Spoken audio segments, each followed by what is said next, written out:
All right, Joe, look. Don't look at me like that. And I know what you're going to say, but do you think we have a Dracula on our hands? Oh, boy. Or should I say a Dracula dog on our hands? I can't reach you across the table, to slap you. Whoa, no. Aw. That's a callback to our film called Bog. Bog. Yes. Go back and re-listen to Bog, because that episode was crazy. Yeah, that's a line in the movie. We have a Dracula on our hands. It's about a killer mosquito. Yeah. All right. Anyway, continue on. Now it's garbage.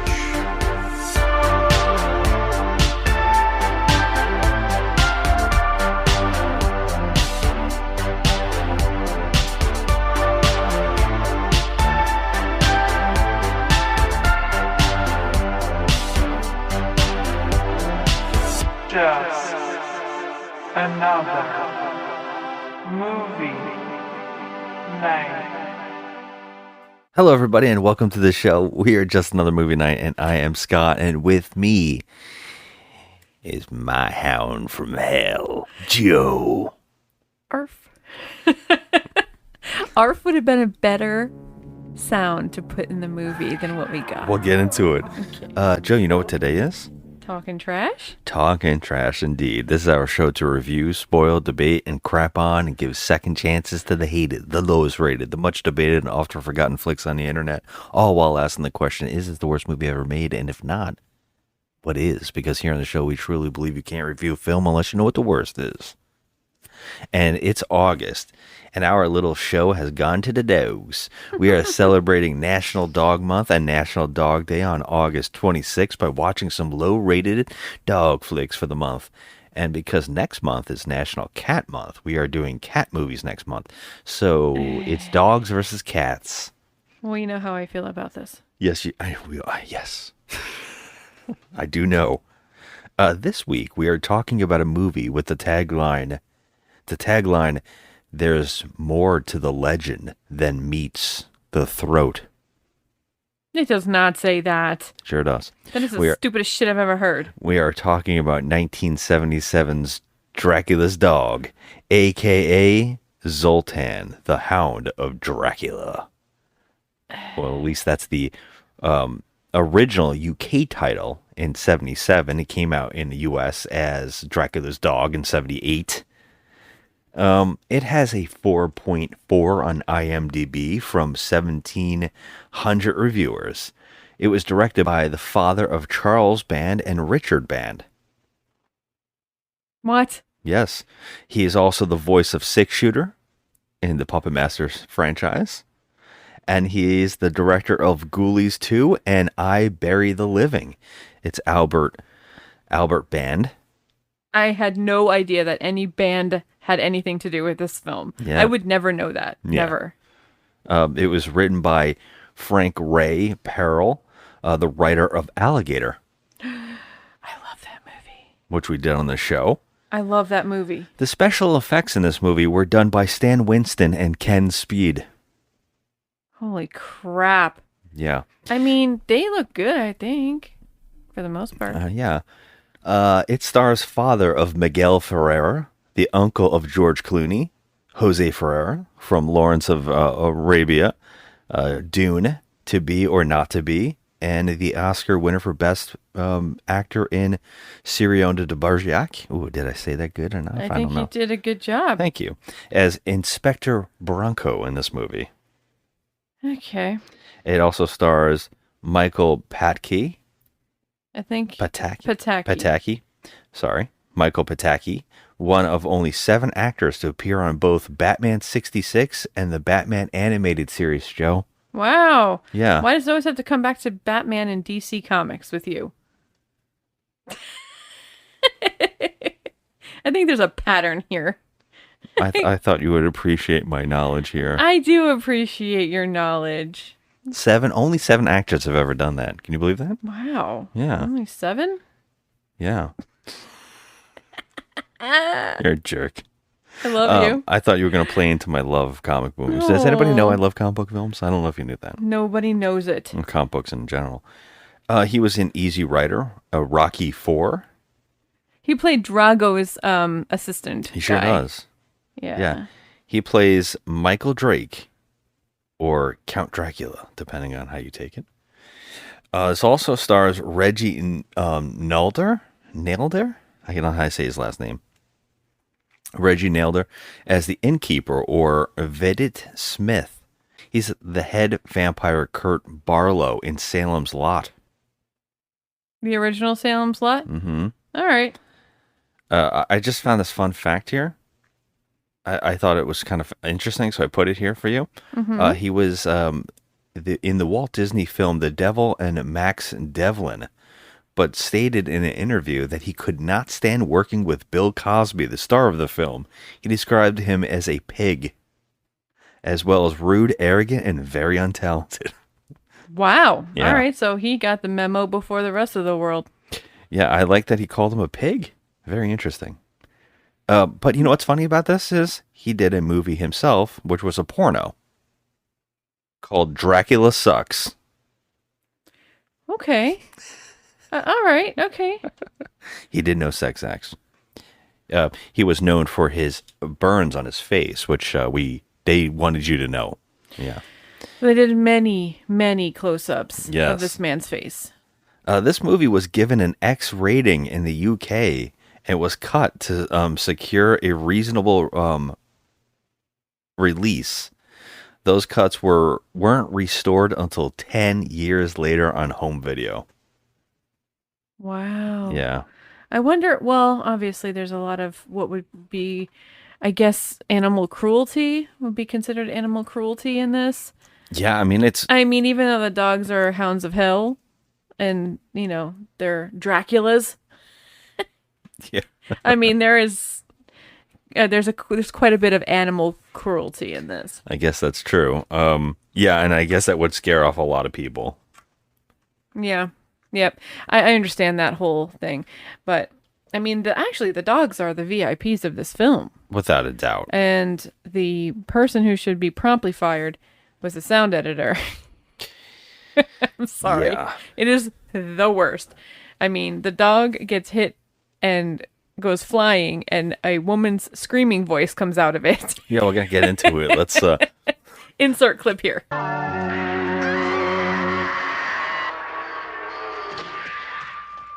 let's talk about this movie because it was a roller coaster. Now, for me. this came out in 1970 what? 77 in the UK and 78 in the US. All right, you can feel the 70s in this shit because not just the feel of the movie, but just the freaking nasty clothes and, just the overall, the music of the movie is just 70s garbage. 2 back-to-back 77 films. I know, why are you going to do that? What was going on in the 70s? Like, what was going on in 77? Because I have another 77 movie coming up. So what's going on in the 77 with dogs? What was happening at this time where everybody was like, you know what's creepy? Dogs. When did Cujo come out? Maybe that's that a was great question. I don't know. You think everybody was trying to ride on the success of Cujo? Maybe Because, that was a catalyst for this shit. I feel like that was a 70s film as well. I don't know. It's got to have something to do with somebody somewhere. No, that was 83. 83. So wasn't that something? Fun fact about Cujo, it also has the same thing that happens here. A bat lands on his nose. Oh my. Yeah. Get a little bat attack on a dog. Attack. Yeah. So, yeah. It could be said that Cujo was also a hound of hell. Dracula's dog. Yeah. Killer Drac dog. Okay, so let's talk about the Drac attack. So, this movie's fascinating. The movie is wild. Like, the movie starts off, it's in a different country, and these people have uncovered, by doing explosions for some reason, they have found a tomb. And the tomb happens to be Dracula's tomb.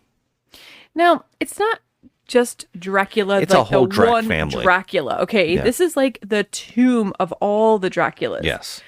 Leonard Dracula, Patty Dracula, Samson Dracula, Igor Dracula. Bethany Dracula, Mine was the only real one in that whole sentence. Peter Dracula.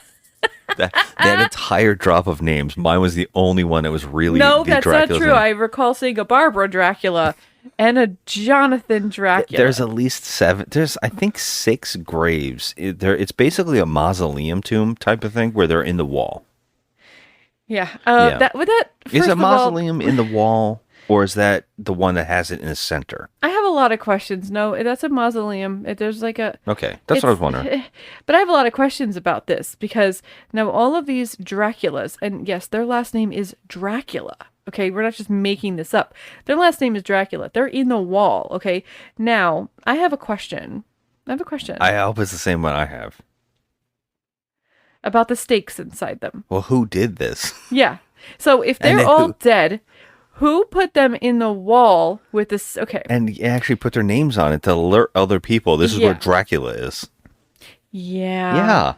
Why would you do that? Why would you do that? Like what? Which one of their ancestors? Which? I mean, I think it had to have been. It couldn't be an ancestor. It had to be like Van Helsing, right? It had to be like a Van Helsing was like, you know what? I'm going to stake them all, but I'm not that much of an asshole. I'm going to put them in nice marked No, graves. Van Helsing would have piled their bodies up and set them on fire and I watch them agree. burn. That's what I'm confused about. No, it's not. Okay. One so of their ancestors would have took the stake out. Oh, great Aunt Sophia. She put them all there. You Wait, know, Sophia Dracula? Sophia, Sophia Dracula. put them all in the wall so that they could be together in the afterlife. What are you suggesting here? That they came over for a steak dinner and they got something else? Ah, see what you did. Yeah. Maybe she was just mad at them all? You know, I feel like she had a personal vendetta. I can't wait to talk about it more because I have more questions to just this mausoleum. Because the characters, they found it by accident, but they seem to have been searching for it specifically.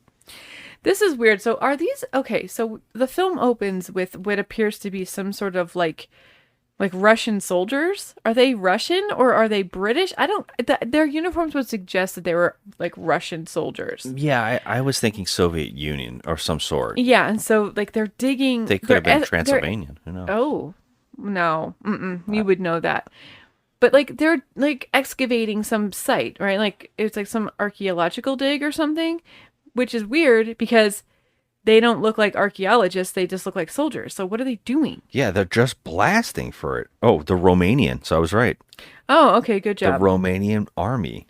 That would make more sense than what I said. So they're doing blasting. I love this. This opening is just, even the opening is edited terribly because one guy gets on his microphone and calls and says, "Oh, stop blasting." And then we see another guy and he's looking on his little pad of paper and he picks up the phone and goes, "Huh? Oh, stop blasting." Yes, come in. Stop blasting. We've uncovered a tomb. Right. There's a delayed reaction. Yeah, I was like, who was the first guy talking to? Yeah. Was he waiting? Was he- Headquarters, maybe? He called the wrong number. So they blast open and they find a perfect tomb opening, which it leads to a staircase, goes down into a tomb, which is like a mausoleum. And they go, "Oh, we found the tomb we were looking for. We're going to have to call in some archaeologists. Now, one guard, stay here and sleep." And this They guy always leave does. one fucking guard. And this guy sees the name Dracula all over the walls and goes, "Yeah, I can rest here." Now I'd be like, peace, I'm out. Like, Yeah, I'm not staying here. it You gets can go even- fuck yourself. I'm It ge- out. It gets even worse because for no apparent reason, there's some kind of earthquake or like seismic, something happened. Tremors happen. That's because what they're telling you in this sequence is that the Draculas, the whole family of them, want to get out. I don't think so because they're dead. Okay. So one tremor happens, and this guy's like, "Oh shit!" Maybe a block falls on his head at first, right? He goes, "Maybe I should go upstairs and leave." And he goes, "Nah, I'll go." I think they stopped the tremors, so let me go under the staircase and take a nap. In the tomb of Dracula. And he does. And then another. Now, so the reason you take like shelter under the stairs is because he thinks that's a structure that will hold if any cave-in happens. Okay, that's maybe smart. But then he goes to sleep. And the first thing that happens when another tremor wakes him up, he decides to leave the safe spot that he found. Right? Well, he just wanted to go get his PB&J sandwich in the car. Apparently. Apparently. Because he is distracted from his PB&J because one of the crypts breaks open and a coffin shoots out. And naturally, as anybody does after having an earthquake almost kill him twice, he decides, I'm going to open that thing. And he doesn't need any crowbar. He doesn't need tools. No. He just lifts off the coffin. Yeah, this thing's probably, I don't know, centuries old. Centuries old. And when he looks inside, there is literally a sack of potatoes with a steak in it. Right? There's just a sack of potatoes and a steak. And his first instinct is, I got to take that steak out. What's amazing to me is the fact that what's underneath this thing. Okay, so like it's like a tarp, and there's a steak coming out of it. Like someone killed this whatever and left the steak there. Wouldn't the steak have like fallen over because it's literal bones? There's nothing left in there. This is like posing the idea that the skeleton is still in perfect condition, and that the steak is just sticking in where the heart should be. All right. I'm baffled. I got another question for you. Somebody staked this, but wrap them first. Yeah. How did you go about doing that? Yeah. This guy is like, you know what? The first thing that Dracula hates is you throw a potato sack over them. Second thing he hates is you stab them. Let's make him a nice grave. But what's even more impressive about this particular dead body is that the guy decided to remove the stake. Yeah, he removes it. And what comes out of that coffin is a freaking hound of hell. Yes.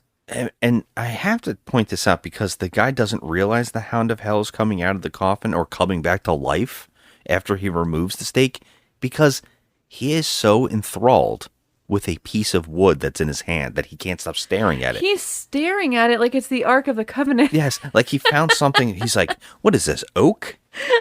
Like cherry wood? Oh my God. What do I have here in my hand? I don't know what this piece of wood is. Like I mean, first of all, who the hell would remove that thing? You're in Dracula's tomb. I don't know. Use your common sense, dude. How do you kill a vampire? A stake through the heart. Why would you even touch that thing? Yeah. Like, what is wrong with this idiot? He deserves what he's about to get. I have to give this movie some credit because I just assumed that old Drac, was turning into a dog. That's what I assumed here, but no. They buried the family pet with them in their crypt. Yep, and he got staked. Well, he got covered with a tarp, and then he got staked. Yes. Now, and then Great placed Aunt on the Sophia wall. must have buried him. It must have been her favorite pet. Who the hell put this family of Draculas in a tomb, in a crypt? Who would do that? And who took care of the very last one? Where's that Dracula? Right? If there's one Dracula putting them all in the tomb, what happened to the last one? Maybe it was Guillermo. Oh, Guillermo. That's Gizmo? familiar. Yeah, Gizmo. So, and by the way, this whole sequence, I actually said, this feels like it could have been an episode of What We Do in the Shadows. That's the first thing I said. Yeah. I was like, this feels very funny. But like you know goofy. what, though? Like, this movie was not as funny as What We Do in the Shadows. No, of course. It's not supposed to was- be. It's not even trying to be. It's just unintentionally funny. I didn't really find it unintentionally funny. I thought it was like, what? Multiple times we were like, holy shit. I'm not gonna let's lie. get back into All right. it. Let's get back into it before we keep getting off track. track. Let's just go through the whole plot. So the dog attacks the guy staring at the stake and kills him instantly. And we were like, okay, I'm on board. This is insane. This looked like the dog really bit him. It's crazy. Yeah, it's decently done.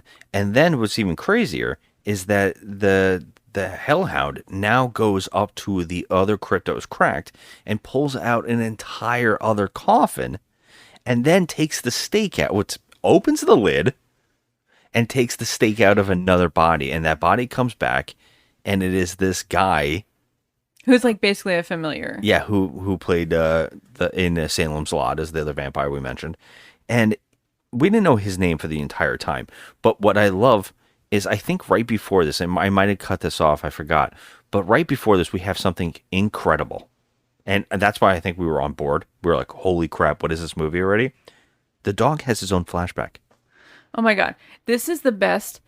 Usually you get some silly, like, back in the day, okay, we need like, a backstory for Dracula and how all this is going to happen, right?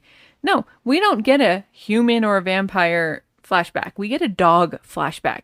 This dog is actually flashing back to his past when he was the dog of Dracula's servant. And his name is Zoltan, the dog. Well, and yeah, he actually at this point in time is not the dog of the servant. That hasn't occurred yet. This is before. This was his nice living life where his owner, the innkeeper, and his wife live in this house, and he protected them. And one night, while the innkeeper is coming to bring him soup, and by the way, the reason we know this dog's name is Zoltan is this guy says it at least 100 times in this film. It's a 5-minute time span that we're in, and he literally says it Every couple seconds. yeah. I mean, it's ridiculous. Like, Yes. I turned to look at you, and I was like, Zoltan. I wonder if his name is Zoltan. Yeah. Yeah. Zoltan. Zoltan. Zoltan. Zoltan. Zoltan. Good Zoltan. Good soup I do. Yes.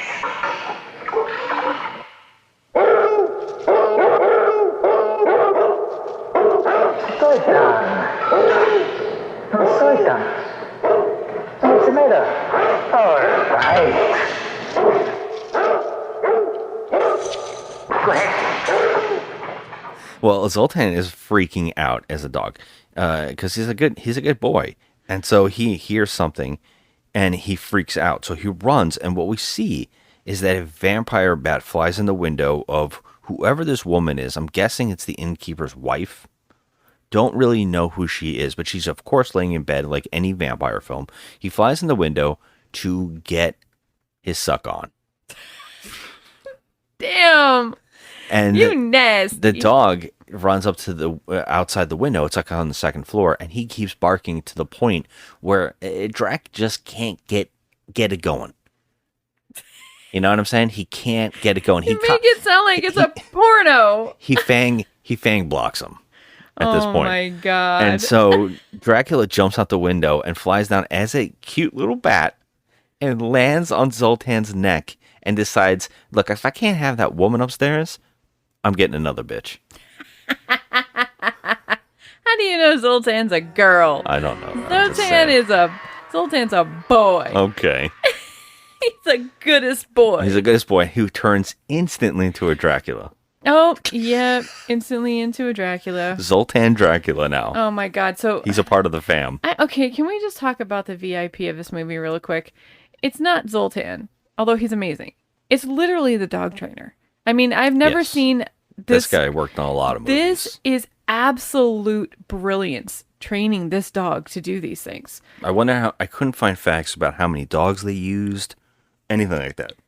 I'm sure it's a couple. I mean, obviously, just for the one, they had to switch him out. Just for Zoltan alone. It's a Doberman. Yeah. But I've never seen, like, this dog was literally acting. It was crazy. Like, he was snarling, and he had, like, blood coming out of his mouth, and, I mean, he was literally acting. Yeah. It was great. Yeah. Well, I guess in his flashback, what we find out is the innkeeper runs up and he's like, Zoltan, what's the matter? And I think Zoltan actually, like, there's a moment where he, like, barks because I think Dracula's about to kill him. But then Zoltan kind of barks. It's like, I wanted subtitles here. I was hoping that we would get Zoltan's subtitles where he's like, hey, look, this is my master. This is my old master. Let's not kill him, master. Let's make him a part of the family. And so they do. they turn him. But this was confusing to us in this movie, that this innkeeper becomes some kind of familiar. But when we see him in the tomb and we see that Zoltan runs up and opens the coffin and pulls the stake out, it's this man. But he has a stake in him as if he is a vampire. But we are told he is not a vampire in this movie, which doesn't make much sense for the staking. No, also he can walk during the day. Yes. He doesn't drink blood. Now, I don't get it. Now, after Zoltan awakens this guy, we get a sequence where we meet Detective Bronco. And that's Jose Ferrer. Yes, he shows up. And we get an entire sequence where I guess one of the heads of this Romanian army, she tells him that they indeed found Draculas, an entire Dracula family. It sounds funny when you say Draculas. It's amazing. Every time they said it, I laugh. I couldn't stop thinking of the woman in Bog. We know how the blood was taken, but by what? And why? Don't look at me. Well, with the proper instruments, I could duplicate the extractive process, but I can't imagine why anyone would want to. For food? No. Yes. Well, what I mean is, why else would it... Brad, don't look at me that way. And don't think I'm crazy. But could we have a Dracula running loose out there?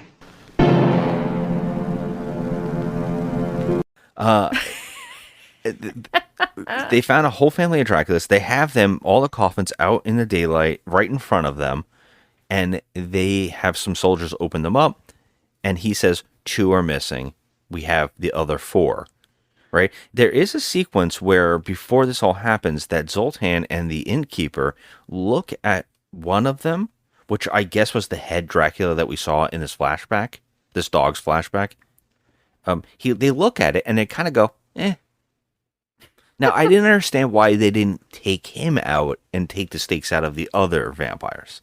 Why did they leave them to die? Yeah, I don't know. So that was really weird to me. And it's weird. We were also weirded out because of like, well, if any archaeologists come in here, they're going to remove the stakes as well. And we're going to have a whole Drac attack on our hands. So that's my question. My question is, so when Zoltan, the dog, took the stake out of the innkeeper, why didn't the innkeeper take the other coffins out and remove this? Said. Yes, I don't that was my main question, especially in this movie. Why did Zoltan look at Dracula's tomb, specifically his tomb, and go, he actually growled a little bit. And I was like, they don't like this dude. Like, I don't understand why. And we do see that they open up the coffins and they intelligently say, these are the Dracula family. For some reason, we've been searching for them. I don't know why. And then they set them all on fire. So they're gone. I was like, okay, that is a smart thing to do in a movie. But I'm still coming fresh off this whole, like, okay, why didn't they just pull the stakes? I don't understand. Because I'm glad they didn't. Yeah, I mean... The whole point now is that the innkeeper and Zoltan have to find a new master. Yeah, so that's what I wanted to get to. I have some dialogue here. Now, I have to point out, like, they're intelligent enough that they have been tracking this Bronco. Detective Bronco has been tracking Dracula and his family to dispose of them from the earth. Like, get rid of vampires. Okay, and I was like, okay. Like, we're not going to have any explanation of who they are. They've been searching for 300 years for this tomb? I was like, that's wild. So many generations have been searching for this tomb. But one of the things I love real fast is that you kept saying to me, all these characters in this movie are very smart. And I was like, well, not the guy that was downstairs with the stake that just got everybody killed. Like, it makes this movie happen. And then what I meant was the guy that decides that, Bronco, that is going to set them all on fire so that they don't come back. That was smart. And also, he staked the guy that got bit in the neck downstairs that was eating the PB&J sandwich. Yeah.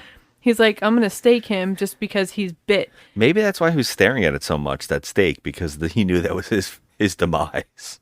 Yeah, maybe. Maybe. But Bronco is smart here, but I would say that everybody quickly descends into madness in this film. But, okay, so I have to point this out because there is a conversation now after they realized that 2 of the coffins were empty and that something had come out and killed that agent, that one soldier. they kind of realize, crap, we don't know who the Draculas were, but we're pretty damn sure we searched the name on the coffin. It was an innkeeper. And then for some odd reason, they say, well, I don't think he's a Dracula. Right? And they actually have this line of dialogue where one of them says he's a fractional Lamaya? What the hell does that mean? A fractional Lamaya. And he says they're able to function in the daytime and have no need to drink blood. Well, I have narrowed it down to only one. I have identified all the others that we burned. But there were 2 empty coffins. All I can account for is one. However, interesting. Yeah. Fractional Lamia. That's what it was. Fractional Lamia. What does that mean? It means someone who is only part vampire. A real asset to a Dracula. In what way? In many ways. Unlike their masters, they can function in the daytime, they can be trusted to find victims, and, most importantly, they have no craving for blood. That's what Veit Schmidt was to Igor Dracula, the perfect servant. Then actually, he is better off. He has no cravings, and therefore he does not live in danger. Wrong. They cannot exist without their masters. Right? And I searched this because I was like, I've never heard of this. The undead creature that is only part vampire. So I was like, wait, what the hell is a Lamia? So I looked it up, and it's in Greek mythology is an undead creature who eats children or night haunting spirit. That's what I found out. I was like, I've never heard of this creature before in my life. And and I think we've seen a lot of movies and read a lot of horror novels and stuff like that. I've never heard of this before. Well, that would have been a step up if this guy actually tried to eat those kids. Yes, if he did anything. So he's a part vampire. So I was like, he is kind of a familiar. I mean, no, he's not really a familiar because familiars are human. Well, it depends on what mythology, because if you think Fright Night, that guy is like a zombie. Wait a minute. No, the guy that you're talking about, the guy that lives with Jerry Dandridge. He's familiar. He's not a zombie. He's yes, a he human is. being. No, he's not. When they go to hit him, he dissolves. Here's some snippets from the $2 late fee podcast where they're actually interviewing director Tom Holland and actor Jonathan Stark about this very thing. It's very cool. Check this out.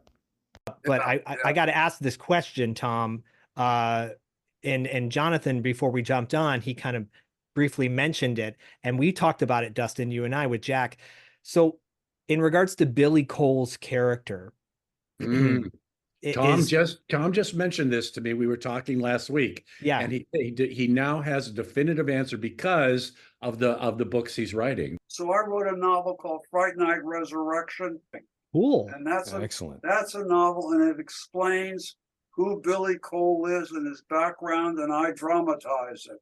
And in that, because Billy Cole dissolves, and at the end when he's staked to the heart, you see the dust coming out, of his pant legs and out of his cuffs. I made him a golem. Ordinarily, they would say that he's just a ghoul, but I wanted an explanation that justified his melting. Oh, yeah, I guess you're right. And he's super strong. Yeah, I guess you're right. Remember, he lifts the entire coffin with him in it. That's true. Yeah, he's a familiar. Huh. Usually Dracula always has his Renfield, which are like half dead. That they eat like bugs, and they can command animals and stuff, but they're not full vampires. Yeah. But that's what I was thinking here. But how did these two deduce that he is this creature and not a vampire? Like, I don't know how they came up with this. Maybe they had some books on it. They said, apparently they searched this guy's name on the World Wide Web in 1978 and was like, you know what? Yeah, I think he's just a familiar. I don't know. I feel like this is, I mean, I'm glad they moved the scene along like pretty quickly. It's like, okay, they explain it really quick. Like, all right, we burned him up. Let's kill this guy because he was bit. And now they learn that they're on the path of finding a new master. So here's the dialogue here. That's what I wrote down here. So I have to say this. Bronco says there are no Draculas left. And then the other one's, well, the girl says there are no Draculas left. And he says, no vampire Draculas. And she says, one Michael Dracula. They found him in the phone book. Yeah, he changed his name to Drake. In the white pages. Yeah, he's like, there is no vampire Draculas, but there is a Michael Dracula. Let me tell you something. If my last name was Dracula, I would not change it. Yeah, would you? I mean, like, are they saying that in this universe that the Dracula novel exists, and that's why this guy changed his name? I mean, I don't know. Well, maybe he changed it because he didn't want to sound like, undead crazy person. But only that a person named Dracula would. If you think it's an undead, then that book must be in existence. Don't forget, you are the last of the line. Well, that's pretty wild, Inspector. But I'll tell you one thing, if what you say is true, I'm gonna make a lot of money. Oh? Yeah, I'm gonna sue all those people who've been making Dracula pictures without my permission. A very funny joke, Mr. Drake. Well, you would think that he would learn a little bit about what happened to his ancestors. I mean, they're all staked. Right? Well, he doesn't know that. There's actually a part in this movie where they drop a whole crap load of exposition really quickly. They go, hey, by the way, do you remember when you were 9 years old and you had to flee the country, Romania, because your mom and dad were killed? And he's like, wasn't that some kind of protest? That they died accidentally in a protest? And he goes, I wish that was true. It's just because you are part of the Drac family. Oh my God. All right, so he's a full Dracula. So Michael Dracula. So now we're going to meet Michael Dracula. All right, Michael Dracula is played by that Mr. Pataki guy. He's Ivan Drago's assistant in Rocky IV. So he's got this family. He's got a wife, 2 kids named Steve and Linda. Yeah, that makes laugh. Just family members named the same thing. Yeah, it's funny. And they have 2 dogs, 2 German Shepherds who just had 2 little puppies. Yes. So I was like, okay, this is definitely, we already know, a dog-centric movie because it's called Dracula's Dog. All right, got it. So I was like thinking, all right, we're going to see some carnage here with these dogs. I was not happy about it, but I kind of kept it quiet because I was like, oh, all right, I don't want to be that person. So anyway, we meet the family. They're going on a camping trip. They're all going on a camping trip to the lake. Yeah, some kind of lake. But I was going to say it real quick is that we see that the way that the innkeeper and Zoltan. Zoltan. Zoltan.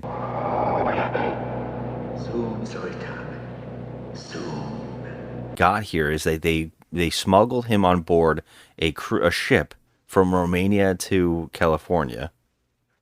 Yes, Michael Dracula lives in California. Encino, is it? It seems like it, yeah. But where would he find him? There are no Draculas left. No vampire Draculas left, Major. In my research, I discovered that about 30 years ago, young Michael Dracula, the last of the Dracula line, was taken out of this country for his own safety. And where is he now? In America. 14521 Kittredge Street, Los Angeles, California.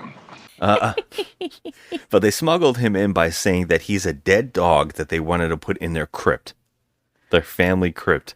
And that they smuggled him in. And we see a sequence, and this was very confusing, but because we have to see this one creepy actor stare every couple minutes. We're going to put a show picture his of him. face. We're going to put a picture. It looks like he sucks a lemon head every time. He's like puckering up. Yeah, it's just creepy. Really creepy and weird. And after a while, it gets obnoxious.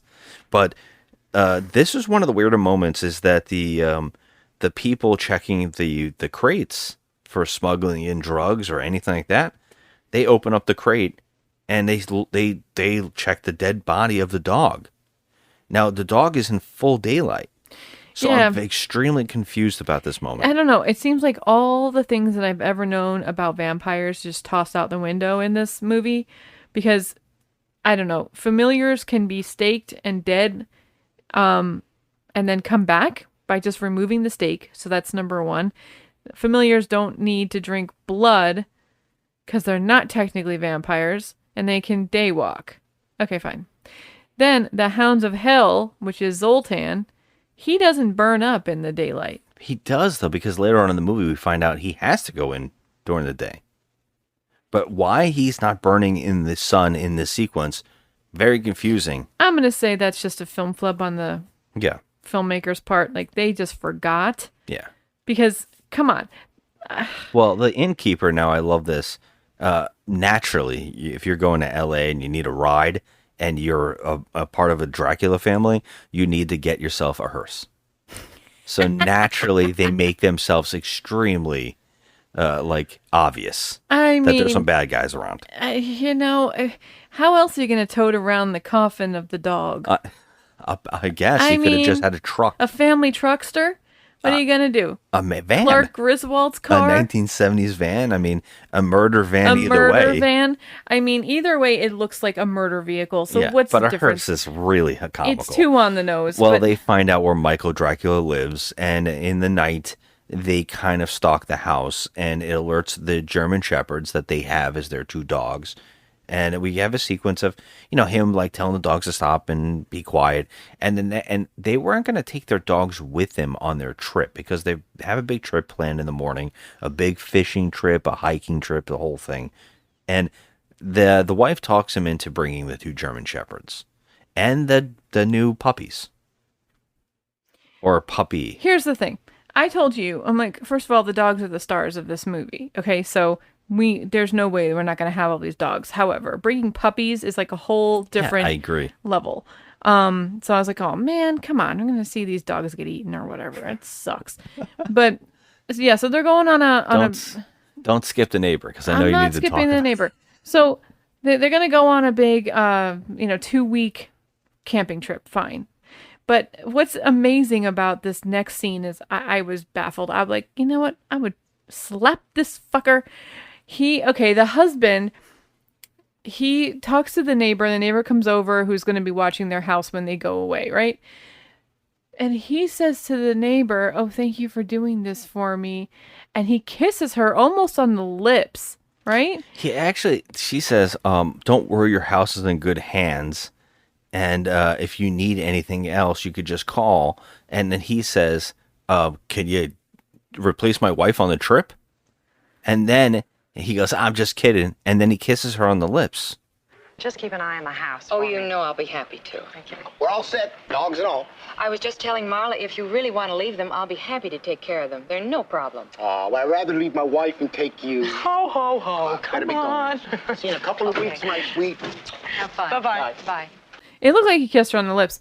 And I was just like, he asked if she can replace his wife. I'm like, are you out of your fucking mind? If I don't care if you're saying that in a joking manner, there's some truth behind that shit. That's some crazy stuff. What a fucking stupid line. It was the stupidest line because nothing like this ever comes back into the movie. It's like no, and even later on, to double down on his asshole husband thing, he says to his wife, everything's gonna be fine by tapping her on the forehead with his finger. I don't know. And I was like, wow. He's kind of just condescending and weird. Disrespectful. But this doesn't go on through the whole thing. They hardly have interactions. No, they really don't. They go camping and they pull up to their favorite spot on the lake, but they're being followed by, Raisin Face and the Hound of Hell.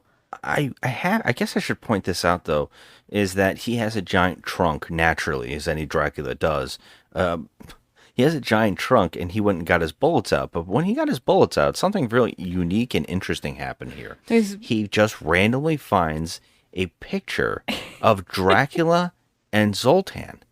Now, they have been missing for 300 years. What's this? In the 1600s, they didn't have Polaroids. And they both posed? You're telling me Dracula and his dog posed for a photo? They posed for a photo in, the 1600s. Yeah, I was okay. Like, what? This is like a Polaroid. It's a fucking straight up Polaroid. And not only he actually ordered 2 prints. Yes, he had two copies prints. of it. I'm like, oh my god, did they fuck up and they're supposed to put two different photos in there? They put the same exact photo. He looks at the same photo twice. It was funny. One's like wrinkled up and the other one's like perfect condition. So I'm here thinking, okay, so he's looking at this photo, like that's his ancestor, so he knows who he is. That's what I kept thinking.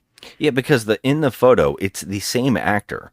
So the actor playing Michael Dracula also played Count Dracula. Yeah, because, they have to play their ancestors. Yeah. They look exactly the same, Which is something that I think every single person who's ever caught it is sick of it in these movies. Yeah, we're sick of it. Where that would mean that you just had sex with the same person over and over, like your own Through all family the member. centuries. To look the same constantly. Yeah. Like it's impossible. Yeah, like none of my two family members, no, not one of two family members look identical or even close enough. You have little features. Everybody has little features, but not the same look. Right. Like not I Michael Dracula. I feel like I have some similarities with some of my nieces, but otherwise, you can't mistake one for the other. Like I can't just take my niece's spot in life and just slide right in there. And no one will notice. Exactly. And it makes me think that when Michael's looking at this picture, he's got to be like, I don't remember posing for this. You know what I mean? First of all, who gave him the photo? It's his family that he was orphaned and sent to America with this trunk. The trunk is everything. And I love that in his trunk is like all of the old country and all of his family's stuff that he has left, and he stores his bullets in there. I know. He has to bring a gun because they're going, in the wilderness. So I love that they had to here's show the us that thing. he looked at this picture. It was so funny to me. It was like, okay, he looked at it as if he's seeing it for the first time, though. But that's what made me a little baffled because I'm like, wait, you're looking at it like you've seen it for the first time, but you have it. Yeah. And it's almost like you know who you are. Yes. It's strange. I actually wrote, because I was trying to write a couple things to remind myself about, and I really wrote this line here. I just wrote, Count Igor Dracula pose for pictures? That's all. I just could not believe that it existed in this movie, in this universe. Well, they go on a trip, and naturally, because this is a 70s film, we have to have a lot of driving music, and I guess we should point out the music in this film. It's like someone learned to play the Casio keyboard for the first time. This sounds like a 1970s porno. I mean, the 70s is such trash. I mean, everything about it. The freaking clothing, everything. But how come in 1970s horror movies, they decide to put like after school special, like, nice driving music, like a nice summer day. This is a horror movie. Yeah. Like, why do we need this? It's like one of two things, right? It's like someone learned to play the Casio keyboard for the first time, and then also the theremin, where it's like, I don't know if that device was out that early. It probably was, but it's like that weird noise that the theremin makes, and then the Casio keyboard. So we have that, and then the keyboard with the synthesizer. You have to put the music in. It's just really, really odd and off-putting, and it doesn't like add anything to it. You kind of, I don't know why someone hasn't learned early on in the 70s that creepy music makes a movie creepy. Yeah, they're just especially like, what for if a you movie like this. Afternoon special. That's what I'm going for in this movie. It's like elevator music. Yeah. So they go to the fishing spot. They get out there. We see some other families are out there, but they're moving on. So they're pretty much alone out here. And of course, the hearse is following them. And we get to see that they're being stalked. And slowly we start seeing stuff like, for some odd reason, they let the puppy out. And the mom, the mother dog or whatever it is, follows the puppy. And they lose the puppy. So the puppy's just out in the middle of nowhere, right? And at nighttime, we actually get Zoltan, the other dog, killing the puppy. See, I knew this is coming. This is going to upset everybody. I knew this is coming. Like, I just can hear our friend Aaron in the back of my head right now. I'm like, no. It's so funny Anytime to a look dog at, gets though. hurt in a movie, she screams. So here's the thing, though. Yeah, I mean, we knew this was coming. The dog, the demon dog, bites him. Okay. But when you saw it, you said He's not biting him. He's like kind of picking him up. And I was like, I think he's biting. No, I thought you know how they pick up their dogs Yeah, with it's the by back the of neck. the neck? That's what it looked like. Well, that's what it looked like. So I was like, oh, maybe he's gonna keep him for like his little buddy or something. No, and The next shot, he's licking his chops. yeah, he's all hit. I mean, this dog. I feel bad for this dog, Zoltan. Okay, because they literally pumped him full of that like corn syrup, because he's always dripping blood out of his mouth. Yes. And like I said, he's the VIP of this movie. He's a really good actor. I mean, the animal trainer is fantastic. So he kills the dog, and there's a whole, which they could have cut down, 20 minutes of this, of them looking for the dog, of looking for the puppy. So they finally find the puppy. He's dead in a little, like, boat somewhere, and they bury him. Yeah, and the father first tells the kid, I think he died of, what was it? Like... From the elements of exposure. Exposure. And then when he goes to bury him, he goes, I think a snake got him. Yeah, he said it looks like a snake bite. There's giant holes in the back of his neck. Yeah, but he puts him in the ground, they bury him, and I was like, oh, this is great. I know exactly what's going to happen. This little cute little puppy. I never thought it would happen. I mean, this cute little puppy's going to come back. I know it. He's going to come back as a demon dog. So...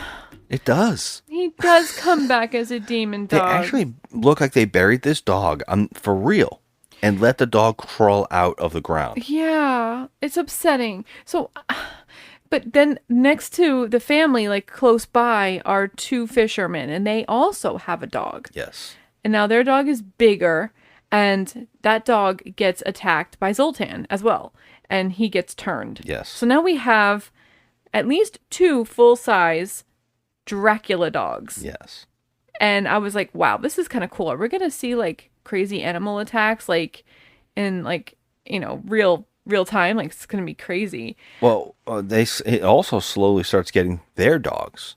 Like one dog gets taken over. And this is one of the dumbest sequences, right? Because in the middle of the night, the two dogs attack the house. Like after the fisherman's dog gets taken over, it literally opens the dog to their motorhome and comes in and stares at the father. Now, why this dog doesn't instantly bite him, and since that's the plot here, the plot is that they want, and I guess we didn't say this, but the plot of this movie literally is that the innkeeper's like, we need a new master, and the only master we can get is Michael Dracula, because he's the last descendant. Now, we both went, wait a minute. He has two kids. He has a little boy. Are they suggesting that the bloodline just ended after Michael? Is it because he's not pure? He's like born after the girl, so he's supposed to be born next in line. I don't think because it's about line. They said younger that than the girl. They're actual descendants. That he is the last of the descendants. But I'm like, unless they're suggesting that the descendants only can be like inbred. What? Well, I'm asking you, what would stop what would make his son, the little kid in this movie, what would make him not be the ancestor, unless it had to do with some kind of pure blood thing? Yeah, I don't know. It's weird. They just forget that he has a little boy. Every time a character says something about the ancestry dying with Michael as being the last, and he's the only one left, I kept going, does anybody understand that his children are also ancestors? Yeah. Like it's like passing down the line. It was weird because I was like, oh my God, what if they do realize like midway through the movie that they can take one of the kids? I was waiting for it the entire movie. So was I. It did not make sense why the villains didn't understand this. Right. So the dog attacks Michael in the middle of the night. He fights them off. And now, one of the dumbest moments I've ever seen on film is after two dogs wrestle this guy in the front of his trailer, and he shoots a gun at them to scare them off. They're sleeping with the window open. Like there's no problem. And the little girl wakes up and goes, you know what? I'm not terrified by gunshots or two dog attacks. And we're not packing up the motorhome and moving tonight. Yeah. We're still going to stay here. And both parents, after a dog attack, are sleeping. Worst parents ever. And she just gets up, this little girl, and decides to go out. And then she goes out, and as she goes out, the other dog, because they have two dogs. One's inside, and the other one runs off, and she follows it. Now she's like screaming, "Come back, come back!" No one hears it, and when she follows it out there, before she gets there, they have now bit that dog, and he is now one of them instantly. Well, one of their shepherds, he's the one that found his puppy, right? So It was the mother one. It was okay, so his mother. So here's the thing. We have, at this point, the puppy is dead. The puppy is buried. Yeah, we don't even need to worry about that because they never talk about it again for a They don't long talk time. about it, but the dogs they're being attacked by two dogs in the night. Yeah. He had to shoot at them. I mean, I think it's time to pack up. That's what I would have said. They should have packed up, but they just they're went like to sleep. the worst parents ever. So this little girl gets attacked, and I'm not even kidding you. We were shocked because the dogs start mauling this little girl, Yeah. right? And the two fishermen end up like saving her by scaring the dogs off because they shoot their guns and they save the little girl. Now I don't know why the three Dracula dogs now have to run off. They could just kill these guys. Right, yeah. But they decide to run off and they save this little girl. Now, I don't know if there was a different plot here that this movie was setting up or this little actress was just not acting well enough. I'm very confused about it because every time they show her after she's just been mauled, she seems like she's smiling. So my first thought was, well, they bit her. Yeah. And I was like, okay, she actually is a descendant. So, I mean, they could just follow her. Yeah, we spent a lot of time in the movie waiting for something that we didn't get. Yeah, we were expecting some kind of twist. Yeah. But I swear, when they show this actress, they start not showing her in this movie very much. Like, in fact, the two kids are hardly in the movie. Well, they realize that they have too much at stake. I guess. I see what you did there. But the little girl, every shot is like a smile or a grin. She's a terrible actress. So, and she does have a cut. They make you know that she has a slash on the side here. And I was like, oh, she must have got bit. Mm-hmm. And that's why she made it. And nope, doesn't matter. They never talk about it again. So the two fishermen here, and by the way, these dogs always alert themselves. Like they alert everybody to their presence instead of just jumping out of the shadows and killing everybody. Yeah. They just go. They have to howl and alert themselves before they charge. Now, their howling literally sounds like a woman just screeching. That's only sometimes. There's some terrible. The sound. It's not the howling. They actually howl like actual dogs. But when they make other noises, it's next level crazy. When they it's get tossed terrible. around or something, like they get shook, it's always like a high pitched squeal. Like what are they using for sound effects here? Like a pig squealing? Because this sounds awful.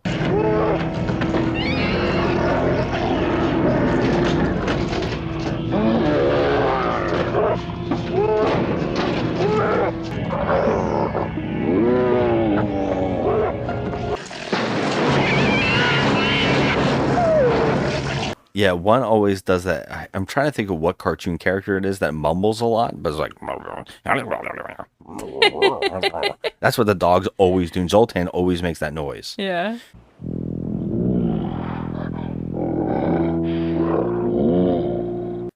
I feel like they at any point they could have taken over Michael, but they just keep fucking up. So what happens is that the fishermen disappear. Now they say our dog ran off. And the dog that was attacking your daughter was our dog, and our dog wouldn't do that. He was a good guard dog. Like, he's acting like he didn't know us. And so they're like, instead of like now calling the cops, those two fishermen just walk back off into the forest, hearing the howling. Yeah.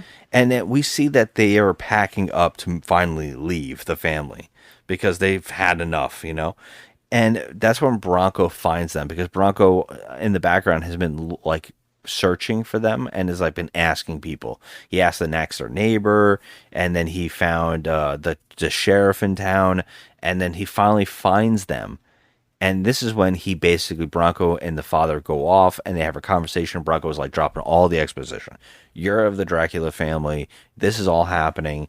You have to come with me. We need to separate because they're after you. Yeah, because they need a new master. Yeah. And they're looking for you. And so you have to come with me. So he says bye to the family. You know, I was wondering why, though. Why do they need a new master? Just go on about your life.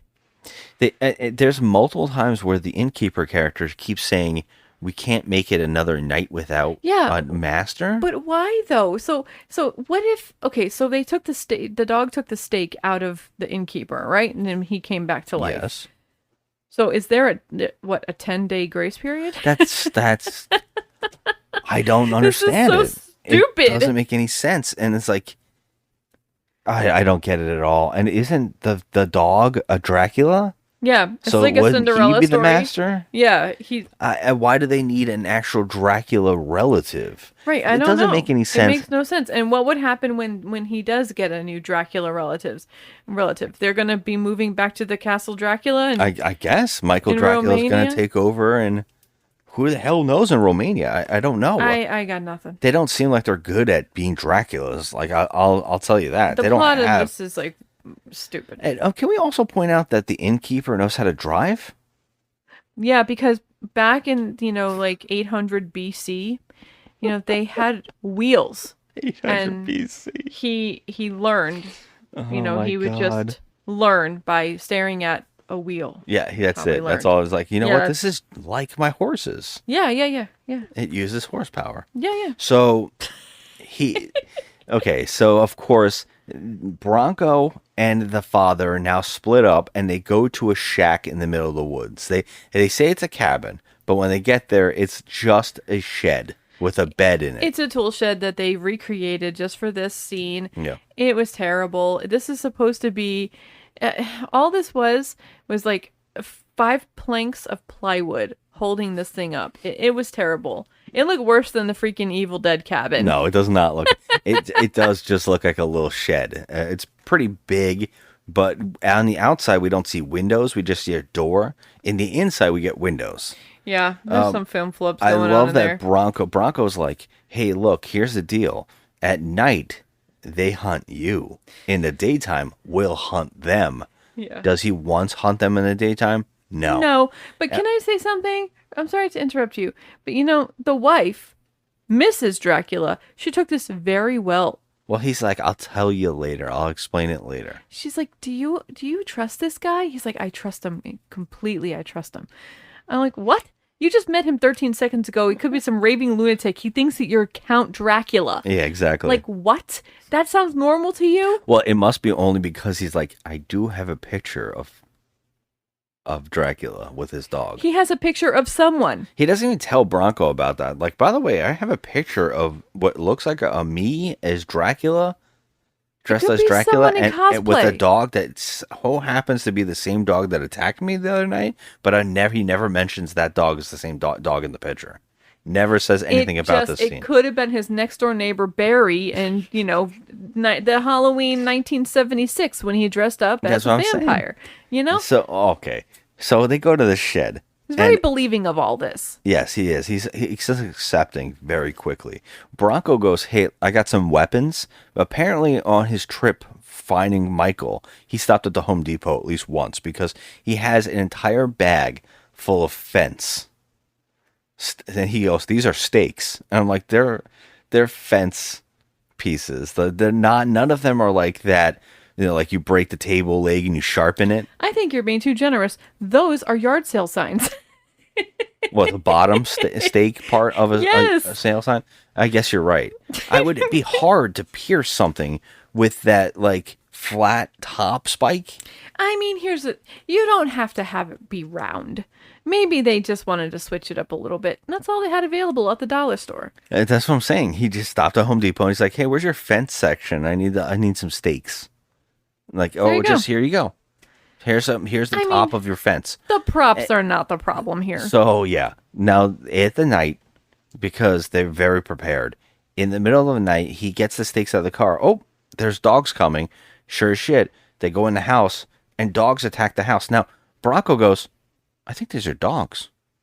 And I'm like, that was the whole point. He just told you I was attacked by dogs the other night. Yeah, what gave it away? Yeah, and he's like, so the dogs are now trying to get in the house. So what we have to watch is a 10-minute sequence of the dogs trying to get in this house while making the worst noises of all time.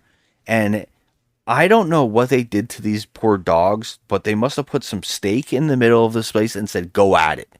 And they're all trying to get in for that steak because the dogs are ripping up the walls. They're trying to get in. One of my favorite thing is they have, like, I would say a fake paw on a stick. It almost reminds me of Triumph, the Triumph, the dog. What's that? What is his name? The comic dog or whatever. Yeah. It's like that fake paw that he has that they use on the stick. Well, it actually punches through the windows. I laugh so hard you can see a little hand punch through the window. It's hysterical. And it's at one point it's clawing a hole and a little paw is coming through the hole. And I was waiting for his like face to stick in there and said like, "Here's Johnny." And then one of the dogs. Wait, excuse me. What did you say during this scene? I said, "Here's Doggy." Here's Doggy. Yeah. It made me laugh because it was so silly. It's yeah. But well, the one dog jumps on the roof. Yes, and now we starts have clawing at the roof. That's Zoltan. He's the leader. He's the demon dog.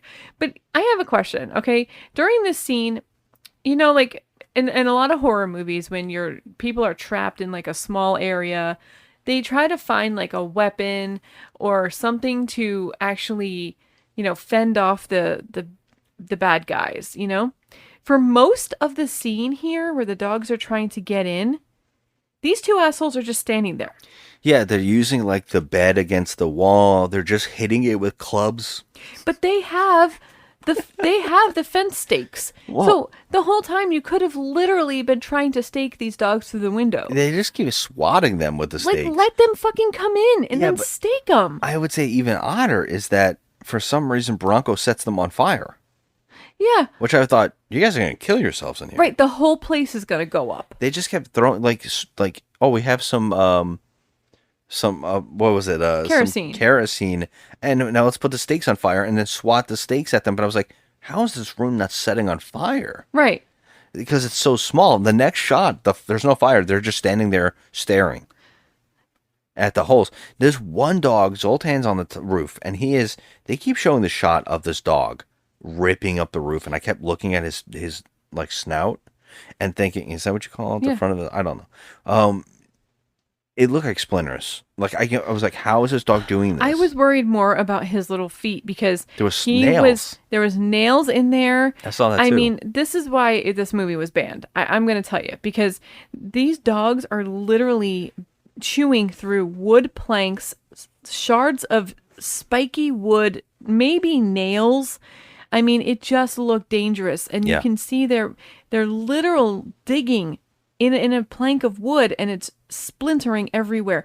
This is not safe. It looks very dangerous. This is like really, really next level. I have to point this out because this is probably one of the worst film flubs. It's not even a film flub because they didn't even try to hide it. The dog, Zoltan is going through the roof, right? And they're scared that any moment the roof is going to come in. It looks like there's some kind of wire that Zoltan bites because it starts sparking up there. But they show clearly that there's just a roof up there and he is coming through. So finally, the roof falls and Zoltan falls in on them. But when we see the roof again, there's like an attic. Yeah, there was never an attic before. Yeah, there's just a full, like, almost a room that he fell through. And you no longer see the hole in the roof that you could see the night sky. Yeah. Now it's just like there's a roof, but then he fell through an attic. Like it didn't even try. Didn't even give a shit. Yeah. So they manage. Zoltan falls on them and then knocks out both of them. And you think that's it. Yeah. Zoltan's gonna eat them or turn Michael into the Drac that he is. And then the sun starts coming up. And now the innkeeper keeps going, you have time. Bite him. You have time.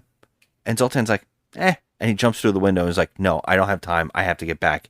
And it's like daylight. Yeah. I don't even know. He really could have. Yeah. But what's worse is that there's many, many, many opportunities for Zoltan to bite Michael and make him Dracula. Yeah. but he never does. It's just a waste of time. I would also suggest, why does an innkeeper walk up to them and pretend to be a person also in the woods that like's injured or something, and then sneak up on them instead of like he just does nothing? No, they just lurk about. Like there's just so much lurking. All he has to do is pretend to get in there. It's like there's killer dogs out here. Yeah. No, it doesn't. No, not even. Nothing. He doesn't do anything. He hardly interacts. But so now that guy says that they, for some reason in the morning, they call the cops. How do you call the cops? Number one, you're in a shack that's literally falling down. There's no phone. There's no phone. And this is way, way, way before cell phones were even invented. So how are the cops there? Who called them? Yeah, the cops are there and they're like, I guess I'll fill out a report. A report of what? There's like a pack of dogs? They're like a pack of dogs. They're like, oh, I've never seen anything like this intense. Oh my God. Someone's going to get killed. And so they're like, we can't tell the cops about the Dracs because they won't believe it. So this whole sequence is like for nothing. For no reason. It really is. Just to go to the next shot where we see the two of them fighting. It's Bronco. He finally kills the innkeeper. Well, yeah, but what's weird about this is that you have daylight, so they should have gone and hunted them. Right. But Bronco says, "Let's go get a drink and some food." And then I'm like, "Wait a minute, guys! Isn't this the moment you want to go find their body so you can kill them in the daylight?" Yeah. So they wait till night, and Bronco goes, we should go back to your old fishing grounds because where you were parked before, because I think that's where he's going to come. What? Like, he came here though. Yeah. So when they go there, in the night they split up.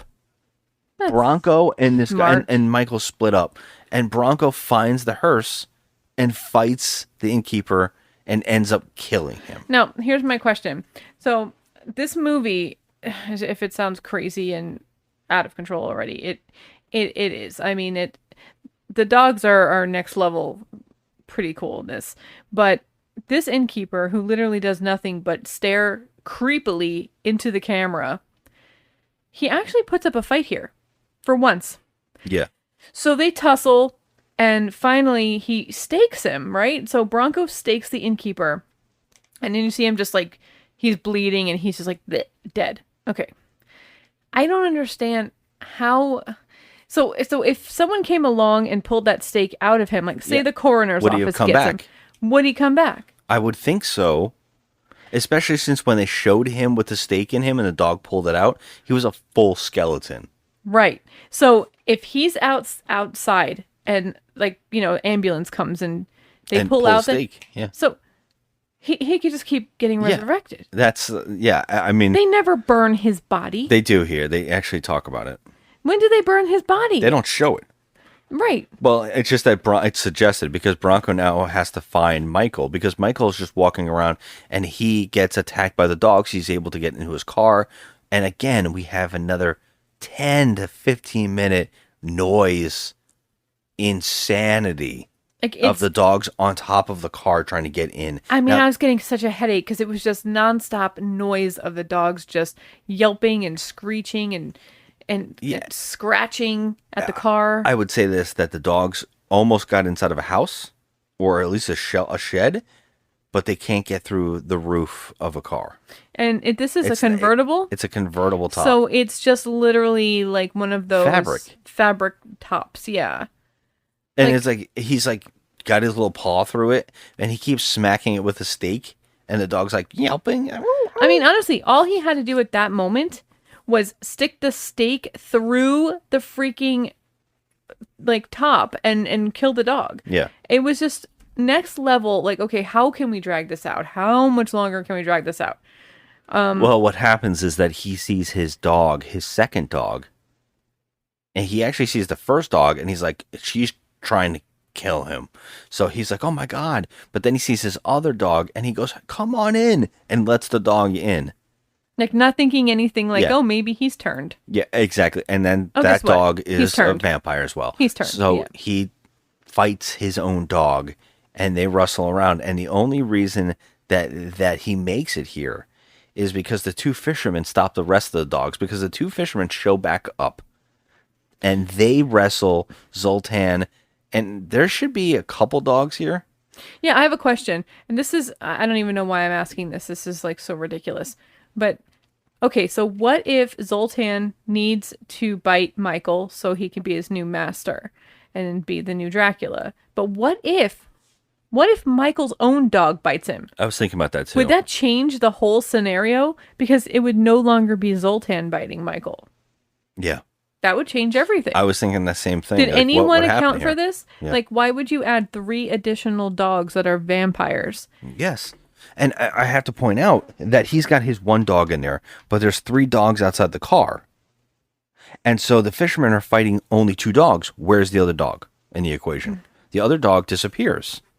Yeah. Right? So he kills and fights his own dog and kills his own dog, but then he's like kind of paralyzed in his car. But then Bronco shows up and starts helping the fishermen by killing one of the dogs. And then Michael's able to get out of the car and kill the other dog with the stakes. And the only dog left is Zoltan. Or Zoltar, or whatever the hell his name Zoltan. is. Zoltan. And he's not doing much, but Michael starts walking towards Zoltan to like kill that dog. And Zoltan sees the crucifix on his neck and gets scared and backs up. And he falls off a cliff. And he falls off the cliff by making a woman screaming noise. Oh my God, you have to insert that here because it's just so bad.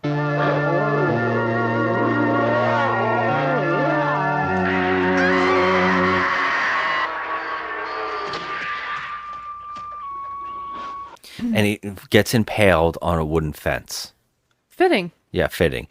And when we cut back to Bronco and the fishermen, they're like, the fishermen say to Michael, he just told us a crazy story. And then Michael's like, it's all true. Everything he says is real. Uh-huh. They're like, now we have to burn all the bodies and let the dust fade into the night sky. Yeah. Yeah. And they're like, thank God we got all of them. There's the last of the vampires. Last of the vampire dogs. The camera scrolls down and pans into the forest, and we get to see parts of other animals all over the place, and then we see the puppy. And he turns to the screen, and he's like, I'm a vampire, baby. And that's the end. Freeze frame on the little puppy vampire. It was kind of cute because he looked cute, like a little It made me smile. punk. But so are we to believe that this dog is going to bite Michael now, and that he's going to become the Dracula or the Hounds of Hell? Or is he just going to walk the forest and turn animals? Yeah. Either way, I don't care. Because I'm glad this movie is over. Because just talking about this movie made me dizzy. And sometimes, like throughout the movie with the screeching and the dog sounds, I was like really just getting mad. Because I was like, how could you as a sound editor rewind this back and hear this and not think that there's something wrong? You know? The sound editing was absolutely bonkers in this movie. Now, this is not poorly filmed. I thought it was okay. It's all right. It wasn't poorly acted. It was all right in that department. I mean, everything in the other departments was all right. I think the thing that was the VIP were the dogs and the dog trainers, but the sound editing and the music, the score of this movie were dreadful. Dreadful. Yeah, I would say that, and not much happens with the characters to even say they're bad or not. No. It's just, there's nothing there but dog attacks. Right. And like the plot of this movie was so stupid that I feel like it should have gone somewhere. It just didn't. This was like an hour and a half of dogs chasing humans. It was quite annoying. I found it. Now, Zoltan, we need him. On the neck. Only on the neck.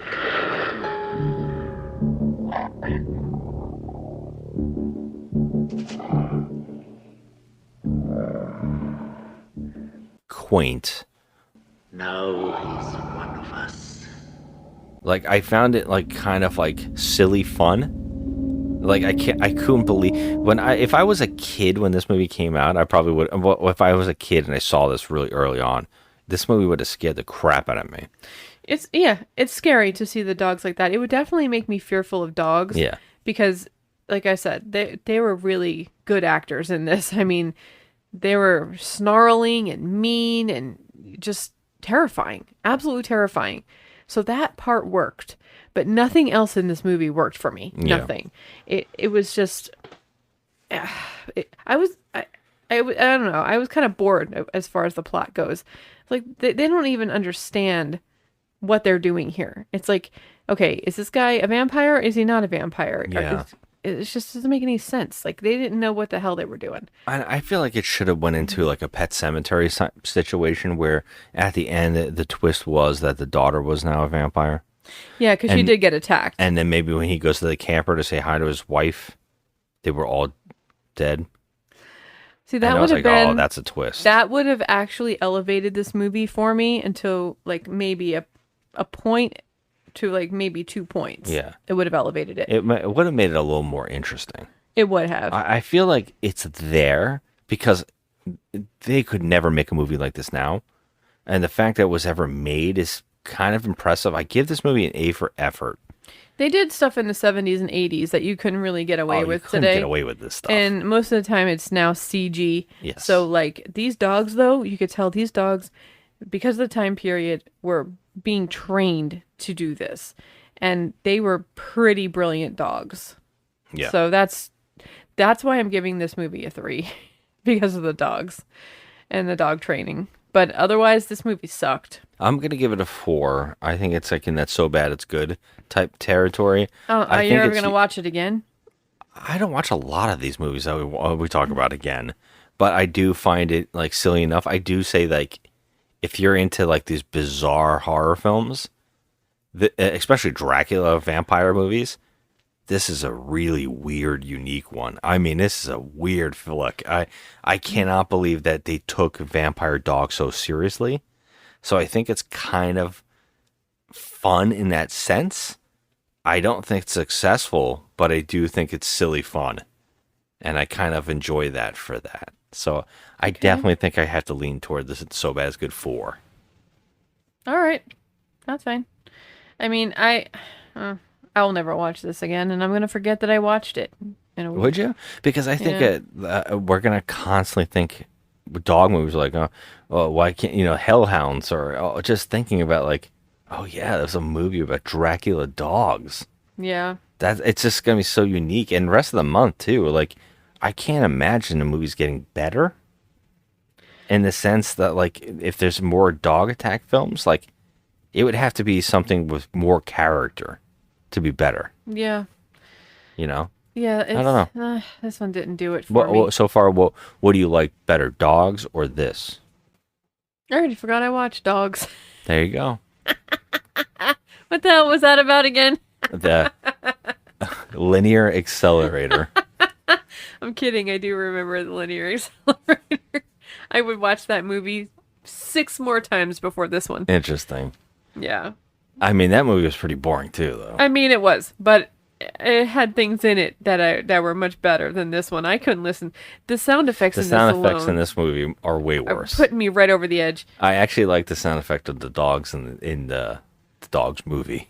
Yeah. It's like a creepy, like, yeah. so weird. Yeah, it's better than this. I find them both unique in the same sense. I think I like them just as much as each other, but I think that if I'm going to pick one, I feel like dogs might be the winner. 100%. I think so far. I mean, I know that our pal Lisa is going to be a little distressed because I'm not doing This Is Why We Can't Have Nice Things. Oh, you're not? No, because the reviews, I don't have the patience. There's 3 1-star reviews and 1 10-star review. And basically what they're doing in those reviews is just recapping the movie. Which we did. Yeah, I'm like, no, you just heard it right here. We recapped the whole thing. You don't need to see it. You don't have to see this movie now. So I'm not doing the reviews. I will do them. I promise next week I will do them.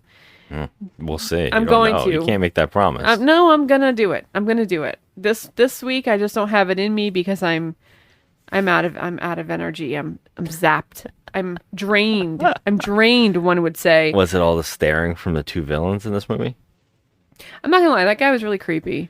He was really creepy. It's like, stop looking at me. We're gonna like put this. a picture of him online and just what we had to look at for an hour and a half of this film. He was only making that one face. That's it. That's it. It was really weird. I didn't like it. I'm going to see that in my nightmares. Yeah. That's all I got. Okay. All right. So next week, another dog film. What's the next week's called? I think we're gonna watch The Pack. Okay, goody. All right. Hopefully, because we didn't. I wanted to point this out early on, but the algorithm is listening to us because it seems to know when we're about to watch a certain type of film, and when I search for them and I find them, they disappear right when we're going to go watch them. So I had these movies all ready to go, and they keep changing where they are. For free? You got them for free? No, I'm having a hard time finding them for free. I don't care if we have to pay for them because I need better quality. We can't have anything cut. Yeah, well, we only had that problem last month, but you never know. But it's hard sometimes when you find a movie, you're like, I have to search the whole thing. It's hard to vet them without spoiling the movie for myself. Yeah. But yeah, the algorithm is definitely listening because both the first two movies all of a sudden just disappeared. Well, not first movie. The first movie is actually free on YouTube, but we just didn't like the quality. Yeah. But so far, The Pack and this movie we just watched tonight both disappeared off streaming. Oh, man. Right in time for us to watch them. So dang. Okay. So hopefully next week we'll be okay with it. Well, it's fine. Nobody else will be subjected to this terrible, godforsaken shit we had to watch. It didn't bother me one bit. You two belong to me. You two belong to me. You two belong to me. One bit. All right, though. Until hit us up on Instagram. Tell us a theme or movies that you think are so bad that we need to check out on the show. If we haven't seen them, we'll watch them. You can hit us up on Instagram at Just Another Movie Night, and Joe at The Crafty Misfit, and we'd love to hear your thoughts. And if you're Michael Dracula, we want to know how the family is. Until next time, everybody, have a good one. Bye. The officer here has been a bit skeptical and impatient. I'm only here to carry out my orders. I know you'll understand, officer, what the inspector is trying to tell you. The underground blasting uncovered a Dracula tomb. Hey, that dog nuts. He's supposed to be a watchdog. Not scaring the hell out of us. There's one thing I know about Buster. He don't get that excited over nothing. Whatever he's chasing wasn't supposed to be here. Yeah, sure. It's tomorrow. He'll be chasing us.